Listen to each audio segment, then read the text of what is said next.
Trump has just won the US elections, and here in Europe, people are panicking. But what if I told you that this victory could actually be good news for us? Stay with me and I'll explain. Trump secured 295 electoral votes, while Harris got 226. This is a decisive victory, far above the 270 needed to win. Why does this matter? Because a very close result, something like 50-50, could have sparked riots or worse, even a civil war in the United States.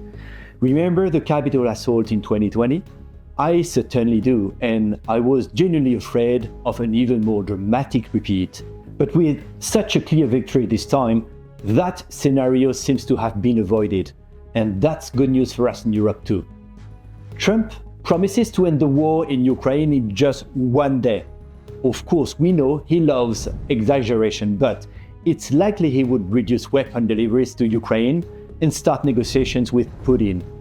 Without weapons, Ukraine might have to agree to a ceasefire, even if that means giving up perhaps 20% of its territories currently occupied by Russia. Let's not be naive. This won't solve the crisis or stop Putin's expansionist ambitions. But who among us wouldn't welcome a pause in this conflict? I've actually made a video about this topic recently, so feel free to check it out. On defense, Trump is pushing NATO allies to increase their budgets. This could finally motivate Europe to take control of its own security and reduce dependence on the US. As someone with both German and French citizenship, I believe it's time to strengthen European military collaboration, especially by building a defense industry with strong European leaders. France has already proposed some ambitious initiatives in recent years. The so-called Franco-German partnership, a phrase you'll never hear in Germany, by the way, needs to take the lead again. The current shifts in Germany's coalition could even signal a fresh start.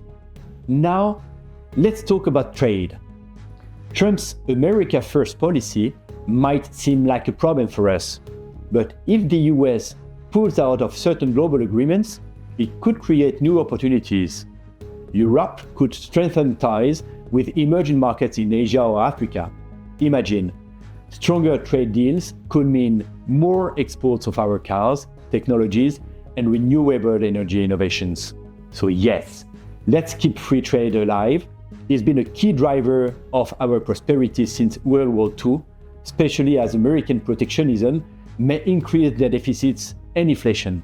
On climate, this is where Trump, paradoxically, might give Europe a boost. If he focuses on fossil fuels, it leaves us ahead in the race for green technologies, more investments, more innovation, and stronger leadership for Europe in the future. Finally, we all know this. Trump has an uncanny ability to unite Europe against him. The more he divides, the more reasons we find to come together. Of course, it won't be easy. Each country has its own interests to protect, and Trump, the master negotiator, will likely try to cut separate deals with individual nations, bypassing European institutions.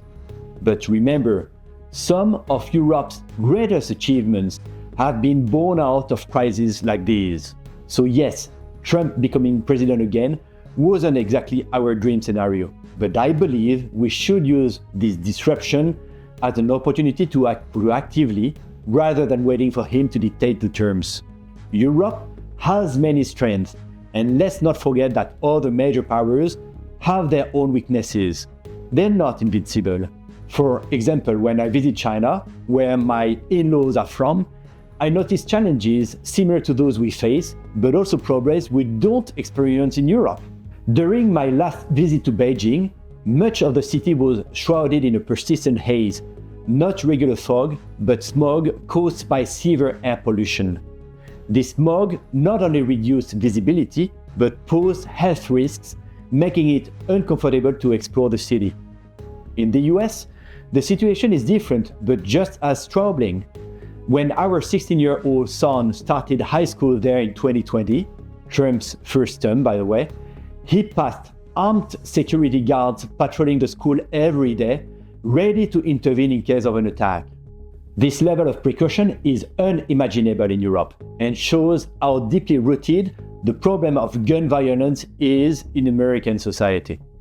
So, to conclude, Europe needs to transform itself voluntarily before Trump or anyone else forces us to change in a way we wouldn't choose. We need to capitalize on our strength and regain confidence in ourselves.